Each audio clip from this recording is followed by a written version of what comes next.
10 محرم الحرام کو امام حسین علیہ السلام کی لاش کی حفاظت کرنے والا شیر ابو الحارث کون تھا؟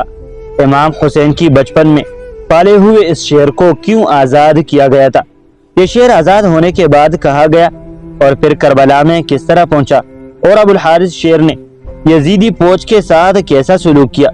ان تمام سوالات کے جوابات آپ کو آج کی اس ویڈیو میں دیے جائیں گے، تو ویڈیو کو مکمل ضرور دیکھیے گا۔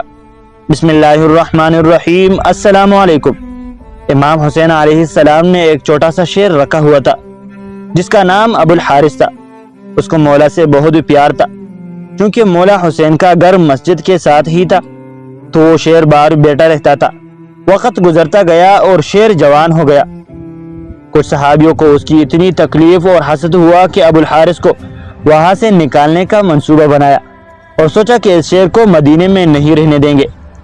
آخر وہ نبی علیہ السلام کے پاس آئے اور کہنے لگے، یا رسول اللہ صلی اللہ علیہ وسلم، حسین کا شیر جوان ہو گیا ہے، ہمیں ڈر رہتا ہے کہ کہیں ہمیں کاٹ نہ لے، جنگل کی چیز ہے اور جنگل میں ہی اچھی لگتی ہے۔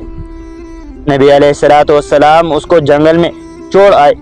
نبی پاک صلی اللہ علیہ وسلم نے فرمایا کہ کل تم کو یہ شیر مدینے میں نظر نہیں آئے گا۔ شام کو نبی پاک صلی اللہ علیہ وسلم امام حسین کے پاس آئے، پیار کیا اور فرمایا، بیٹا حسین، تمہارا شیر تو جوان ہو گیا ہے نا؟ امام حسین مسکرائے اور نانا جان کی گردن میں باہیں ڈال کر بولے، جی نانا جان، جیسے جیسے یہ بڑا ہوتا جا رہا ہے مجھ سے محبت زیادہ کرتا ہے اور میرے بغیر نہیں رہتا۔ نبی پاک صلی اللہ علیہ وسلم نے فرمایا، حسین بیٹا، آپ کے نانا کے صحابی ڈرتے ہیں، اس لیے وہ نماز کے لیے آتے ہیں اور ان کو ڈر ہے کہ یہ شیر ان کو کوئی نقصان نہ پہنچا دے، بیٹا اسے آزاد نہ کر دے۔ یہ کہنا تھا کہ اتنے بڑے بڑے آنسو امام علیہ السلام کے رخسار پر آئے، مگر مسکرا کر فرمایا کہ نانا جان، آج کا دن نکال لے، کل ابو الحارث آپ کو نظر نہیں آئے گا۔ نبی پاک نے فرمایا، بیٹا حسین، آج کے دن کیا کرو گے؟ امام روئے اور فرمایا، نانا جان، دیکھیے باہر شام ہو گئی ہے اور یہ وقت کسی کو گھر سے باہر نکالنے کا نہیں ہے۔ نبی پاک نے مولا حسین کو سینے سے لگایا۔ جب مولا تہجد کے وقت شیر کو خوراک دینے آئے تو ابو الحارث نے کہا کہ مولا علیہ السلام، آج اتنی جلدی؟ مولا نے ساری بات ابو الحارث کو بتائی۔ ابو الحارث نے کہا کہ ٹھیک ہے مولا علیہ السلام، میں جاتا ہوں، پر ایک شرط ہے، پھر ایک دفعہ ملاقات ضرور ہونا۔ امام علیہ السلام نے فرمایا، تاریخ یاد رکھو، 61 ہجری 10 محرم الحرام میدان کربلا کے ٹیلے کے پاس سے تمہیں ایک آواز آئے گی، بس اس آواز پر چلے آنا، مجھ سے ملاقات ہو جائے گی۔ ابو الحارث نے کہا کہ مولا آواز کون دے گا، کیا آپ دیں گے؟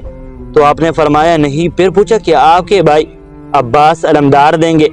تو آپ نے فرمایا نہیں۔ پھر پوچھا کون دے گا؟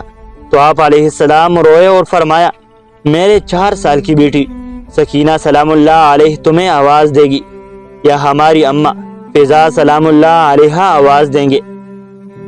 آج بھی کربلا میں وہ مقام موجود ہے جہاں کھڑے ہو کر بی بی فضا سلام اللہ علیہ نے ابو الحارث شیر کو آواز دی۔ وہ روزہ عاشورہ کی تھی۔ بی بی نے آواز دی کہ ابو الحارث جلدی آ، میرے بابا کے لاشے پر گھوڑے بھاگ رہی ہے۔ مگر ہائے افسوس کہ جب ابو الحارث کربلا کے زمین پر پہنچا تو امام علیہ السلام کی لاش 7 حصوں میں تقسیم تھی۔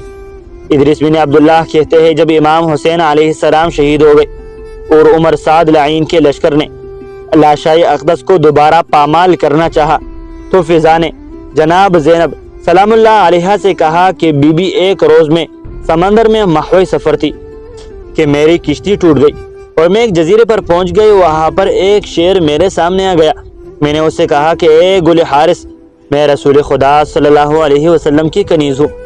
جب اس نے یہ سنا تو غراتے ہوئے آگے بڑھ گیا اور راستے کی طرف میری رہنمائی کی۔ آپ مجھے اجازت دیں میں اسے آواز دوں، بلاؤں اور میں اسے بتاؤں کہ یہ لوگ فرزند رسول اللہ صلی اللہ علیہ وسلم کے ساتھ کیا کرنے والے ہیں۔ بی بی فضا اس شیر کو آواز دیتی ہے، اس کے پاس گئی اور کہا کہ اے ابو الحارث۔ شیر نے اپنا سر اٹھایا۔ فضا نے کہا، کیا تمہیں معلوم ہے کہ یہ لوگ تمہارے عوام کے ساتھ کیا کرنے والے ہیں؟ یہ ان کا لاشا دوبارہ پامال کرنا چاہتی ہے۔ یہ سن کر شیر امام علیہ السلام کے لاشوں پر آیا اور لاش اقدس پر بلند آواز سے گریہ کرنے لگا۔ اور دونوں ہاتھوں سے جسم اقدس کو چھپا لیا۔ لشکر والے آئے تو شیر کو دیکھا۔ عمر سعد نے لشکر سے کہا کہ یہ فتنہ ہے، اسے جوش نہ دلانا اور واپس لوٹ جاؤ۔ چنانچہ سب واپس لوٹ گئے۔ جناب فضا سلام اللہ علیہا نے شیر کے آنے کی خبر جناب زینب سلام اللہ علیہا کو سنائی، اور اس طرح لاشیں مطہر پامال ہونے سے محفوظ رہی۔ واضح رہے کہ یہ شیر ابو الحارث مولا علی علیہ السلام کا پالا ہوا شیر تھا، جو کہ خاندان نبوت کا وفادار تھا اور آج بھی مولا علی سرکار سے منسوب ہے۔ جناب بی بی فضا سلام اللہ علیہا جناب بی بی فاطمہ الزہرا کے وفادار کنیز تھی، جنہوں نے رحلت بی بی فاطمہ کے بعد بھی ان کے بچوں کا ساتھ نہیں چھوڑا، اور جناب بی بی زینب اور بی بی ام کلثوم سلام اللہ علیہا کے ساتھ رہے، اور کربلا میں بھی امام حسین علیہ السلام کے ہمراہ رہے اور ان کی بہن اور بیٹیوں کا سہارا بنے، جنہیں اماں فضا سلام اللہ علیہا کہا جاتا ہے۔ رسول خدا صلی اللہ علیہ وسلم نے اپنی ظاہری زندگی میں جناب بی بی فضا سلام اللہ علیہا کو تین دعاؤں کی قبولیت کی سند بخشی تھی۔ واقع کربلا پیش آنے سے قبل وہ 2 دعائیں مانگ چکی تھی، اور ان کی تیسری دعا جو انہوں نے واقع کربلا کے لیے سنبھال رکھی تھی۔ لاشائے امام حسین علیہ السلام کو ایک بار پامال کے بعد دوبارہ پامالی سے بچانے کے لیے ابو الحارث یعنی شیر فضا کو بلوایا جانا تھی۔ سلام رسول اللہ صلی اللہ علیہ وسلم پر، اور سلام امام حسین علیہ السلام پر اور ان کے پاک خون اور اہل بیت پر۔ امید کرتا ہوں کہ آپ کو ویڈیو پسند آئے گی، اور ویڈیو کو لائک کرے اور چینل کو سبسکرائب کرے۔